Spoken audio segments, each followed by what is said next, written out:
রাত 10:35 গাজী টায়ার ফ্যাক্টরিতে আগুনের সংবাদ পেয়ে এখানে 23:40 অর্থাৎ রাত 11:40 ঘটিকার সময় এখানে উপস্থিত হই।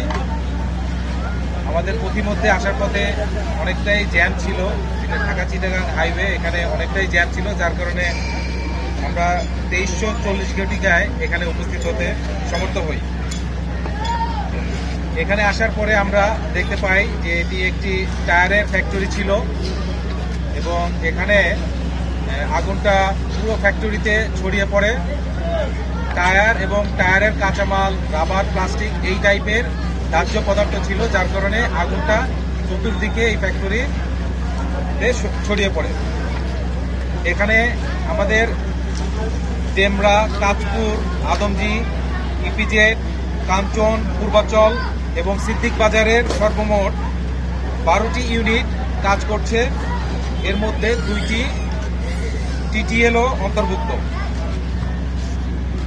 আমাদের এখন পর্যন্ত 120 জন ফায়ার ফাইটার এখানে কর্মরত আছেন এবং 20 জন ভলান্টিয়ার আমাদের সাথে কাজ করে যাচ্ছেন।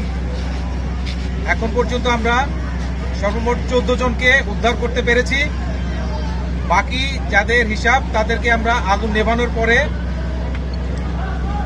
সার্চ করে তদন্ত সাপেক্ষে আমরা বাকিটা বলতে পারবো এবং এখানে কতটুকু ক্ষয়ক্ষতি হয়েছে সেটিও আমরা তদন্ত করে আগুন নেভানোর পরে বলতে পারবো। আপনাদের যদি কোনো প্রশ্ন থাকে। আমরা এখানে সর্বমোট 12টি ইউনিট কাজ করছে, এর মধ্যে 2টি টিটিএল অন্তর্ভুক্ত রয়েছে। আপনারা 14 জন উদ্ধার করছেন, তার মানে কত নিখোঁজ আছে এরকম কোন সংখ্যা বা কেউ বলছে আপনাদের? নিখোঁজের সংখ্যাটা আমরা এখনো পাইনি, তবে আগুন নেভানোর পরে এখানে আমরা সার্চ করে দেখে তারপরে আমরা বলতে পারবো যে কতজন এখানে।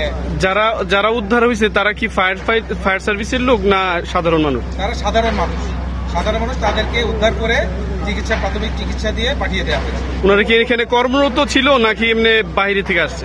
আমরা এখানে কর্মরত কাউকে পাইনি, এই ফ্যাক্টরির দায়িত্বপ্রাপ্ত কাউকে পাইনি। এরা মূলত বাইরে থেকে এসেছিলেন, খুব সম্ভবত এখানে মালামাল সরিয়ে নেওয়ার জন্য বা মালামাল নেওয়ার জন্য আসছিলেন, তাদের মধ্যে থেকেই উদ্ধার করা হয়েছে। আমরা এখনো নিখোঁজের কোনো সংবাদ পাইনি। এখন পর্যন্ত আমাদের কেউ দাবি করে। এই বিষয়টা যদি ক্লিয়ার করে বলতেন, যেহেতু লোকমানের ব্যাপার, এই আগুনটা আমরা অনেক গণমাধ্যমে পাইছি যে ফায়ার সার্ভিস হচ্ছে নাশকতা, এটা একটু যদি ক্লিয়ার করে বলতেন। আমরা আসলে এই মুহূর্তে নাশকতা কিনা আমরা এগুলি বুঝতে পারছি না। আমরা আগুন নেভানোর পরে তদন্ত করে ডিটেলস জিজ্ঞাসাবাদ করে তারপরে আমরা জানাতে পারবো।